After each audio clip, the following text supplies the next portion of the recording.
Hi everyone, this reading is for Sagittarius for the month of April.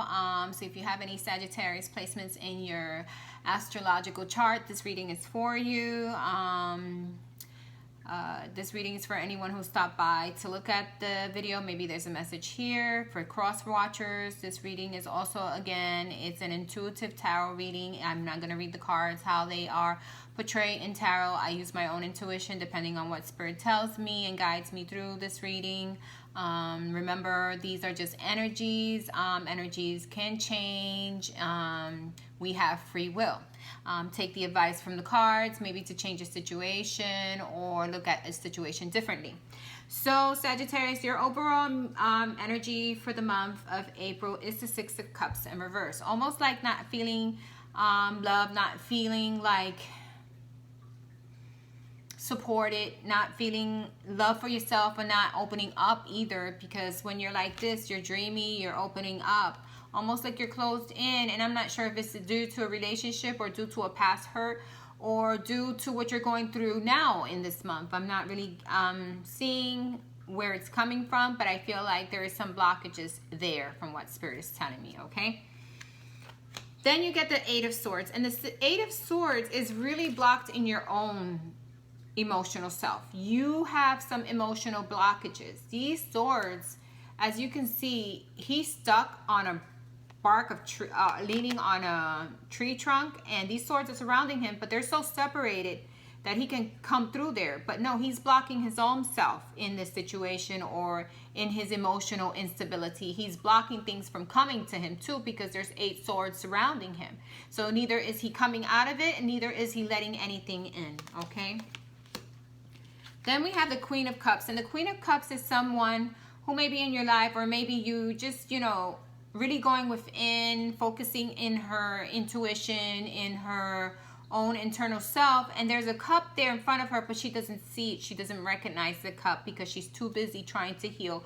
Parts of her are too busy connecting to universal being of light to really notice the cup. But I think it's more her focusing on her own growth that she doesn't recognize the cup. Or maybe the cup, it's floating in front of her, but why doesn't it float right in front of her, in her face? It's like more like up above her head, almost like, okay, I'm here, but I'm not making the biggest gesture to let you know I'm here, because you're in this emotional entrapment of your own, okay?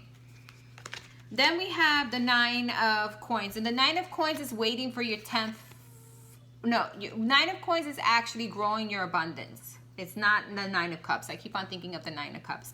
The Nine of Coins is, you know, being abundant, being in a place where you feel at peace, you know, with your money, with your abundance situation, or this person feels at peace with her money and her abundance situation, and really feeling at peace with yourself or herself, and just, you know, living peacefully, okay? Then we have the Hierophant. So the Hierophant is like universe coming in to make things clear, to show you the way if you open your intuition. Unfortunately, I don't see that happening here because of the cards that come forward. So if you open your intuition to this Queen of Cups, to this energy you're getting, without feeling emotional blockage that you have, because you have some emotional blockages that are keeping you from really opening up to this energy, you will have success. And Spirit is trying to guide you there and show you clearly the steps to take, and bring you the answers that you need, okay?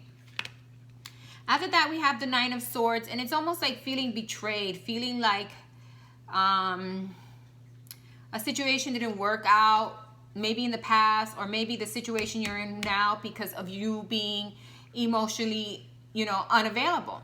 It is not working out. Once you open yourself emotionally, because I mean, this card calls to me more than anything else in this reading, and I feel like you don't open yourself emotionally enough to attract that loving partnership, or that situation in love, because it feels like love when I look at the Six of Cups.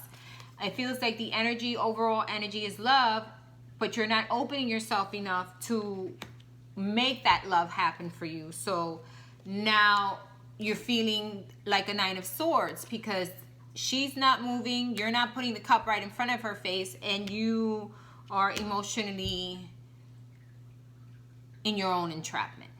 Okay. Then we have the Ten of Swords, and Ten of Swords is like, okay, someone, it says traitor, Ten of Swords. I feel when I look at this card, it's more of a past action that is keeping you bounded this way. I feel like in your past, there was some form of lie or someone who was a traitor who you did open up to, but was not open to you, you know, like really didn't communicate well. The communication was lacking there, and that's why you have this emotional instability. Okay, so the rest of the cards I have here are the fairy cards. We got the number 32 and the 23. You reverse these two, you get the same number. Okay, anyway, they're 3 and 2 is 5, 2 and 3 is 5. 5 talks about changes, lots of changes happening. So in this one is like not seeing things clearly, not seeing your way because you're keeping yourself in the darkness. But this is you keeping yourself in the darkness for your own emotional entrapments. Okay, if you come out of those entrapments and learn to communicate, learn to be more open, learn to put yourself forward in love or in any situation, then you're able to open up those doors that you want to open up. But if you don't, you're going to lose those chances. Okay, so 23 is the next card I got in reverse, and it's almost like you see two mice here, you see a fairy looking at them, and again it's like stagnant energy. But I'm going to read exactly what this card is in this deck so that we understand what the whole situation is here, because I don't. It says loss, theft, small bites. So it's okay, so even though you're in the darkness with all this and your emotions are not letting you really show what you want out of these situations, because you tend to be a little blocked there, there isn't a loss. You still have time to salvage whatever you have here once you get out of your emotional blockages, and once you get out of feeling this traitor type of thing and having boundaries because of what happened in the past. Okay, so this is your overall energy for the month of April. I hope you can work it out. I hope you can salvage whatever you have here, this new situation, and actually make more clear communications and opening yourself up more and not blocking yourself. Okay, because you're blocking yourself and those around you from getting any closer. All right, so your oracle cards for the month are, the first one is believe. Okay, so you see her, she's opening her heart and she's letting herself be free. She doesn't have any clothing on. She's just, her heart is opening up. It's almost like open up yourself emotionally and believe in the goodness of everything, and stop believing that people are going to do you harm, or they're, you know, what happened in the past is going to happen again. Okay, so just opening your heart and believing. And it says here, the force that works through your soul, determining what's possible or impossible. The difference between success over failure, above all, who you are, is the power of your belief. So what you put your belief in is what your success is. So if you believe that the situation is going to work out because you've been through past experiences, then it's not going to work out. But if you have that faith and you believe that this is going to work out, I'm going to open myself emotionally to these situations, then you may have success. Okay, the next oracle card is Earth Healing. 8 plus 3 is the number 11. 11 is a great number of wish fulfillment. Here is really going and grounding yourself to earth, taking the time to look at nature, taking the time to sit in nature and just meditate and focus to bring you the answers. Really focusing on spirit also, so spirit can bring you the answers that you need in all the situations. And once you start meditating and balancing your emotions and getting rid of those areas that no longer serve you, you're going to see better outcomes and better possibilities and have a more positive attitude. So that's your reading for the month of April. I hope it resonated with you. Have a blessed April, and thanks for listening. Bye-bye.